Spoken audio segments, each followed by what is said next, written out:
تو آپ کو کہ اس وقت کیا فیل کر رہے تھے کہ مطلب خان صاحب جیسے بندے کے سامنے جب اس طرح کی بات چیت کی گئی ہوگی تو وہاں کا کیا انوائرمنٹ ہوا ہوگا، یا باجوہ صاحب ریلیکس بتا رہے تھے، یا اس وقت ان کے تھوڑا سا انہیں بھی لگا کہ یار شاید مجھے اس ٹائم یہ نہیں کہنا چاہیے تھا خان صاحب کو، اس کے اوپر کیا ان کے؟ نہیں، ایسا کچھ نہیں تھا. اور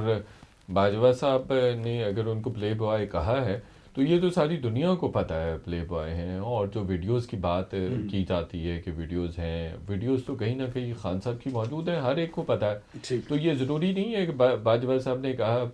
کہ کسی ایک آدمی کے پاس ہی ہو سکتا ہے کہ جو ان کے قریبی دوست ہیں ان کے پاس بھی ہو سکتا ہے جنرل فیض کے پاس بھی ہو سکتا ہے کہ باجوہ صاحب کے پاس بھی ہو سکتا ہے کسی اور آدمی کے پاس ہو. لیکن اس سے متعلق میں نے اسپیسیفک ایک کویسچن بھی پوچھا تھا، تو وہ مختلف لوگوں کے پاس ہوں گی، اور کوئی باجوہ صاحب کے پاس تو نہیں ہے وہ ویڈیو. ٹھیک سر، ساری ملاقات کا گفتگو کا جو خلاصہ آپ سم اپ کرتے ہیں، جو ابھی آپ نے آنے والے دنوں میں بھی چھاپنی ہے، اس میں کوئی فیوچر کا بھی کوئی نقشہ ہے کہ بس جو جنرل صاحب کا اپنا ایکسپیرینس تھا اسی کی حد تک انہوں نے شیئر کیا، یا آگے کی بھی انہوں نے کوئی بات کی کہ آنے والا جو ہمارا بھی موجودہ جو سیٹ اپ ہے اس نے کیا کرنا ہے، اس نے کس طرح لے کے چلنا ہے چیزوں کو، یا اس پہ کوئی بات نہیں ہوئی آپ کی؟ نہیں، تھوڑی بہت بات ہوئی کمنگ ڈیز یہ میں. جیسے لوگ کہتے ہیں جی کوئی ٹیکنوکریٹ آ جائیں گے، شاید حالات ایسے بن رہے ہیں، کوئی جنرل الیکشن ہوں گے آپ کو لگتا ہے؟ میری ذاتی رائے پوچھیں تو جنرل الیکشن سے اس سال نہیں ہوں گے، اگلے سال ہوں گے. اور یہ بات میں نے پچھلے اکتوبر میں نہیں نومبر یا دسمبر میں نے ایک بتا دیا تھا. جنرل صاحب نے اس پہ کوئی اس طرح کی ٹائم لائن کوئی جنرل صاحب کہہ رہے تھے کہ اسی سال ہوں گے. جنرل صاحب کے خیال میں اسی سال، مجھے یاد آ رہا ہے، وہ میں نے لکھا ہوا ہے کہیں پر. اور آپ کو کتنا لگا کہ اب یہ چیزیں ساری کر کے، جیسے ایک انٹرویو میں ذکر بھی ہے کہ ہم نے کوئی الیکشن بھی مینیج نہیں کیا اس کے بعد، اور خان صاحب جو جیتے اپنی پاپولیرٹی سے جیتے، تو اگر آگے بھی عمران خان لڑسپوت جیتتا ہے تو آپ کو کیا لگتا ہے کہ کوئی اس کو روکا جائے گا یا بس جانے دیا جائے گا جو بھی ہوتا ہے، چاہے پی ڈی ایم جیتی ہے چاہے وہ جیتا ہے؟ نہیں، ایسا کچھ نہیں ہوگا. خان صاحب کو مختلف دیکھیں، سب سے پہلے تو وہ ڈسکوالیفائی ہوں گے. آپ کو لگتا ہے لگتا نہیں، میں خبر دے چکا ہوں 3-4 مہینے پہلے ہی کہ وہ ٹیرین وائٹ والے کیس میں پہلے ڈسکوالیفائی ہوں گے، پھر وہ توشہ خانہ کیس میں اندر بھی جائیں گے، جیل بھی جائیں گے، اور پھر اس کے بعد بھی ڈسکوالیفائی ہوں گے. وہ 3 کیسز میں انہوں نے لاسٹ میں ڈسکوالیفائی ہو. یہ خبر آپ کی اسی نشست کے اندر کی ہے یا یہ ایسے الگ سے؟ نہیں سر، آپ کیونکہ آپ کو بھی میرے جرنلسٹک کریئر کا اتنا پتہ نہیں ہے، جرنلسٹک ورک کا پتہ نہیں ہے، باقی دوستوں کو بھی نہیں پتہ. تو میرا جو کام ہے وہ اسی طرح کا کام ہے سارا. میرا تھرو آؤٹ کام اسی طرح کا ہے، اور میرا الحمدللہ کبھی تجزیہ بھی غلط نہیں ہوا، خبر تو دور کی بات ہے. ٹھیک. اور سر آخری بس اگر کچھ کہنا چاہیں جو کامران شاہد صاحب کا کلیم ہے اس کے اوپر کچھ کہنا چاہیں، جو ان کا کل ٹویٹ تھا کہ جی یہ کنورسیشن ہوئی نہیں، نہ انٹرویو میں نہ انفارمل کسی طرح، اگر اس پہ کوئی کمنٹ کرنا چاہیں تو دیکھیں انہوں نے تو کافی، دیکھیں باجوہ صاحب کے ساتھ میرا اچھا تعلق تھا ہے، اور میں چاہتا ہوں وہ تعلق انٹیکٹ رہے اور تعلق آگے بڑھے، اور آگے بھی بڑھانا چاہتا ہوں. تو میں ابھی اس موقع پہ کچھ بھی نہیں کہوں گا، اتنا کہوں گا کہ آن ریکارڈ انفارمیشن تھی جو میں نے پاس آن کی ہے، آن ریکارڈ انفارمیشن تھی، اور وی بوتھ نیو کہ یہ اٹ ول بی رپورٹڈ. بہت بہت شکریہ. اور میں شاید اس کو روک بھی لیتا، چیزوں کو روک بھی لیتا، لیکن یہ کافی ساری جگہوں پہ چلی گئی ہوئی تھی چیزیں. ٹھیک، بہت بہت شکریہ شاہد میتلا صاحب، آپ کی قیمتی وقت. ناظرین، ہمارے ساتھ سینئر صحافی شاہد میتلا موجود تھے. انہوں نے اپنی اور سابق army chief general Qamar Javed Bajwa صاحب کی جو ملاقات تھی اس کے اندر ہونے والی گفتگو کا حوالہ اپنے آرٹیکلز میں بھی کیا اور آپ کے سامنے بھی رکھا. آپ کے فیڈ بیک کا انتظار رہے گا. ایک شارٹ سا بریک لیں گے، بریک کے بعد پروگرام کے اگلے حصے کی طرف بڑھیں گے. ہمارے ساتھ رہیے.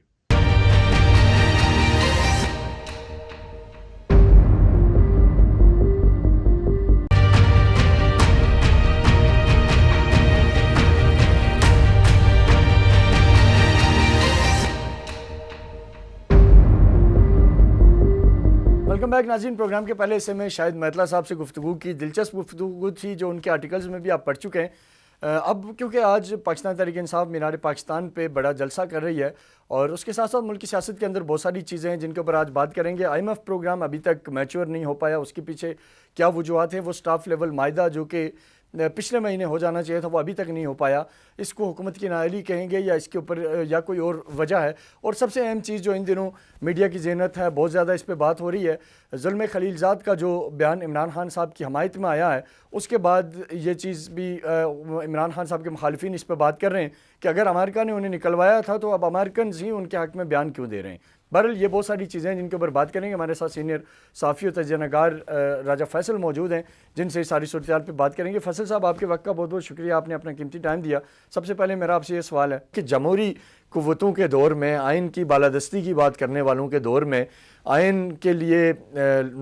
مر مٹنے کے عزم اور تقریریں کرنے والوں کے دور میں ہم یہ دیکھ رہے ہیں کہ الیکشن کمیشن آف پاکستان کی طرف سے بظاہر جو فیصلہ اس وقت تک ہے اس کی کوئی قانونی جواز نظر نہیں آ رہا, الیکشن کو ڈیلے کرنے کی بات ہو رہی ہے. آپ کیا سمجھتے ہیں کہ اس کے جو کانسیکوینسز جمہوری جماعتوں کے اوپر ہوں گے وہ کیا ہوں گے؟ دیکھیے ڈاکٹر صاحب, آپ کا بہت ہی اہم سوال ہے, اور اس حوالے سے میں یہ کہوں گا کہ یہ وہی الیکشن کمیشن ہے جو کہ آج سے کچھ عرصہ پہلے تک یہ کہتے رہے کہ ہم کون ہوتے ہیں ڈیٹ دینے والے. ڈیٹ دینے والی تو اوبویسلی یا تو یہ سپریم کورٹ دے گی یا پھر یہ ہے کہ جو پارٹیز ہیں وہ آپس میں ڈیسائیڈ کر کے دیں گی. تو آج انہوں نے خود سے ہی ایک ڈیٹ دے دی, اور وہ ڈیٹ جو ہے وہ اوبویسلی اگینسٹ دی کانسٹیٹیوشن ہے, پاکستان کے آئین کے خلاف ہے. اگر جیسا کہ سپریم کورٹ نے آرڈر کیا تھا کہ اپریل میں الیکشن کروائے جائیں, اس حوالے سے ڈیٹ بھی دے دی گئی, پھر اس ڈیٹ کے اوپر اوبویسلی عمل درآمد نہ کرنا اور پھر ایک نئی ڈیٹ دے دینا, اپنی طرف سے ہی دے دینا, اور سپریم کورٹ کے جو آرڈرز تھے ان کو پس پشت ڈال کے تو پھر الیکشن کمیشن کی طرف سے ایک نئی ڈیٹ دے دینا, یہ میرے خیال میں آرٹیکل 6 لگنے جا رہا ہے, جو کہ مجھے نظر آ رہا ہے کہ آنے اوبیسلی ایک دو دن میں یہ ساری چیزیں سامنے آ جائیں گی کہ سپریم کورٹ جو ہے وہ it would take its due course. یہاں جو سب سے امپورٹنٹ بات ہے, آپ نے جمہوری پارٹیوں کی ذکر کیا, سب سے جو اہم بات ہے اس حوالے سے وہ پیپلز پارٹی کے حوالے سے میں بات کرنا چاہتا ہوں. پیپلز پارٹی وہ جماعت ہے جس نے کہ 73 کا آئین دیا.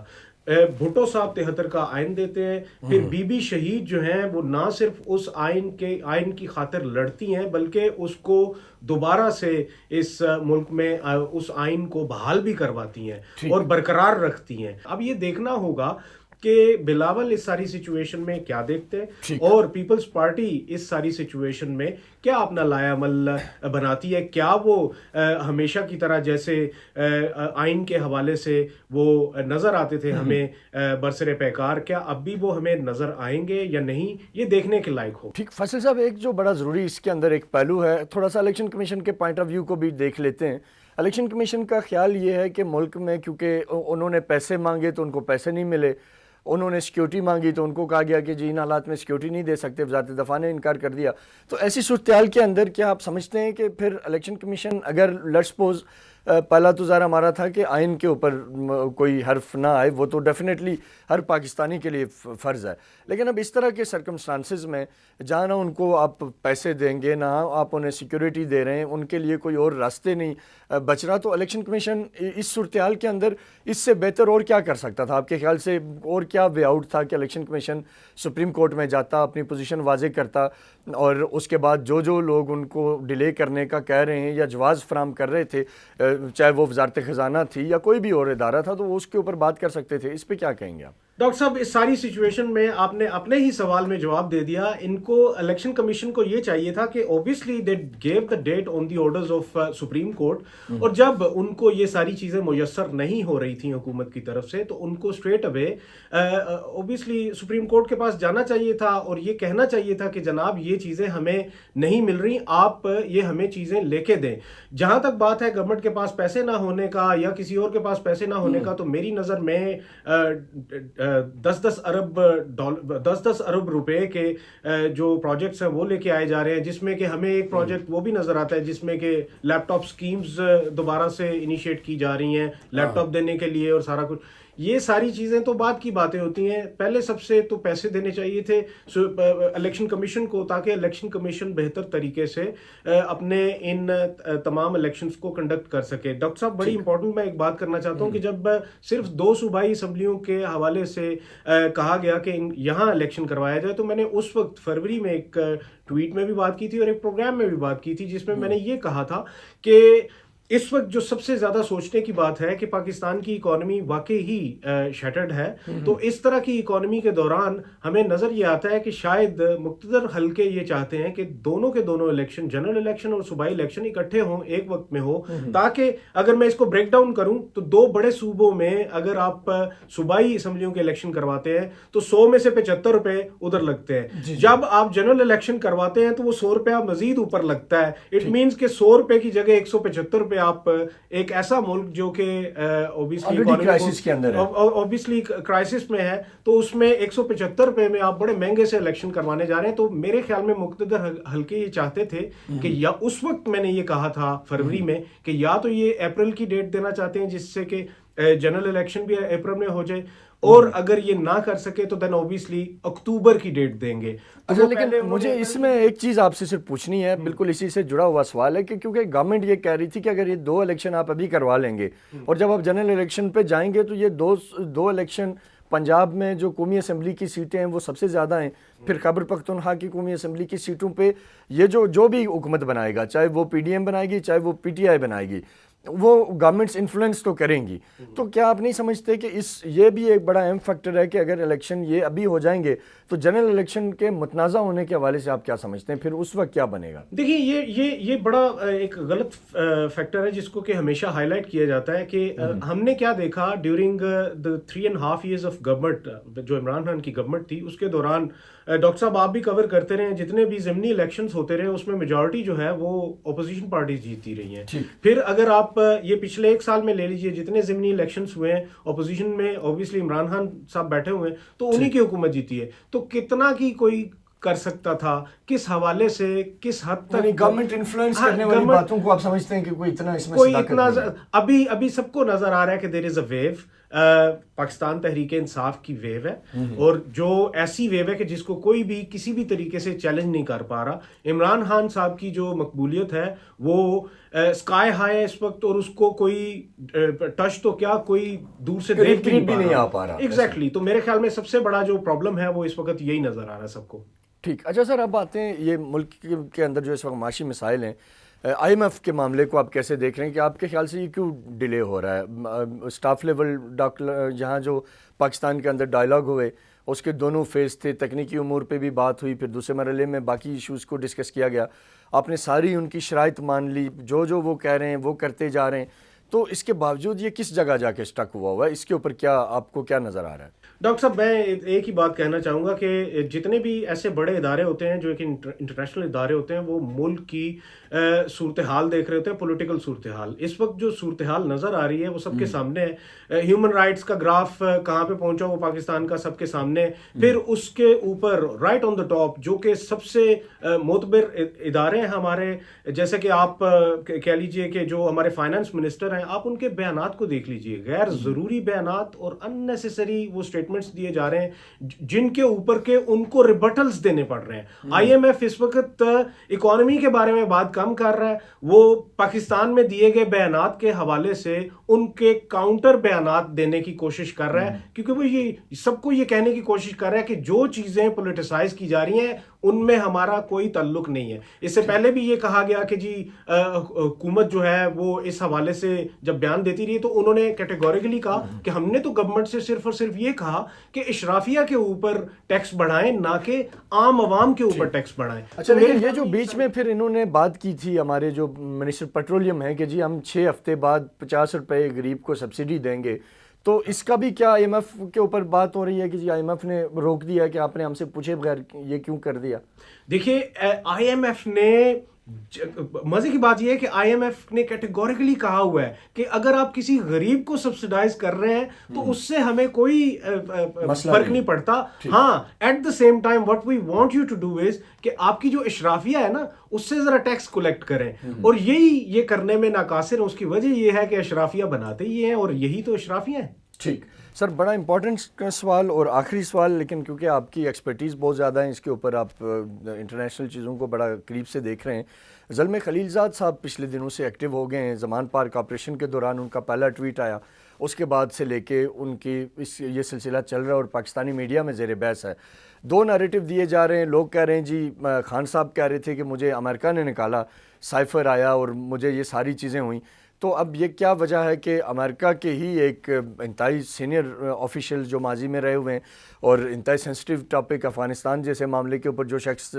کام کر رہا ہے، تو آپ سمجھ سکتے ہیں کہ اس کی کیا وہاں کے کی امپورٹنس ہوئی ہوگی، کیا اس کے تعلقات ہوئے ہیں، کہ کولیبریشن کن کن اداروں سے امریکہ کے وہ کرتا ہوا ہوگا. تو وہ اب خان صاحب کی سپورٹ میں ایک طرح سے وہ بڑا کھل کے سامنے آیا ہوا ہے. اور پھر ساتھ ہی ساتھ اب ایک فرم کی بھی خبریں چل رہی ہیں کہ خان صاحب نے ہائر کر لی ہے جو یو ایس کے ساتھ ان کے تعلقات کو بہتر کرانے کے لیے لابنگ کر رہی ہے. تو اس سارے کے اندر پھر وہ جو بیانیہ تھا کہ کیا ہم غلام ہیں یا ایبسلیوٹلی ناٹ، یا ہمیں سائفر کے یا بیرونی سازش کے اوپر نکالا، اس کو کس اینگل سے دیکھتے ہیں آپ؟ بالکل اس کا تفصیلی جواب دیجیے. دیکھیے، اگر اس حوالے سے دیکھا جائے کہ جو بیان ابھی زلمے خلیل زاد کی طرف سے آیا ہے، میری نظر میں زلمے خلیل زاد جو ہیں وہ ایک سیزنڈ ڈپلومیٹ ہیں جن کی کہ خصوصاً اس خطے میں بہت زیادہ اہمیت ہے، ان کے ایک ایک لفظ کی بہت زیادہ اہمیت ہے. اور اس وقت ان کا عمران خان صاحب کے حق میں بات کرنا یا پھر کرنٹ پولیٹیکل سچویشن اور کرنٹ جو سوشل فیبرک ہے پاکستان کی، اس حوالے سے بات کرنا، لوکنگ ایٹ اکانومی اینڈ ایوری تھنگ، یہ بہت زیادہ اہمیت کا حامل ہے. اور یہ اوبیسلی اس طرح کا جو سیزنڈ ڈپلومیٹ ہے جب کوئی بات کرتا ہے تو اس کے پیچھے ایک پورا بیک گراؤنڈ ہوتا ہے، اور اس کو یہ کہا جاتا ہے یہ بات کرنے کے لیے تاکہ ایک میسج دیا جائے، ہمارے مقتدر حلقوں کو بھی ایک میسج دیا جائے کہ بیسیکلی اب اس طرف سے کوئی اعتراضات اس طرح کے نہیں اٹھائے جائیں گے. تو میرے خیال میں یہ ایک پہلو تو اس کا یہ ہو سکتا ہے. دوسرا پہلو امریکہ ایک طرح سے آپ کہنا چاہ رہے ہیں کہ سگنل دے رہا ہے کہ اگر خان صاحب واپس آتے ہیں تو ہماری طرف سے کوئی پرابلم نہیں ہوگا. اور اس کی وجہ یہ ہے کہ جب عمران خان صاحب نے بھی وہ لابنگ فرمز جو کہ نیو یارک میں موجود ہوتی ہیں، ہمیں بہت اچھے طریقے سے پتہ ہے کہ وہ نہ صرف پاکستان میں بلکہ دنیا کے ہر کونے میں وہ لابنگ فرمز جو ہیں وہ اپنے کلائنٹس کو ان کی منشا کے مطابق ریزلٹس دیتے ہیں. جب عمران خان کی پارٹی نے یہ لابنگ فرم ہائر کی تو اوبیسلی ان کے کچھ عزائم ہو گئے، اور وہ عزائم یہ ہوں گے کہ ایک جو مسٹرسٹ کریٹ ہو چکا ہے دونوں اطراف سے، مطلب ایک ریپبلکن پارٹی کی طرف سے،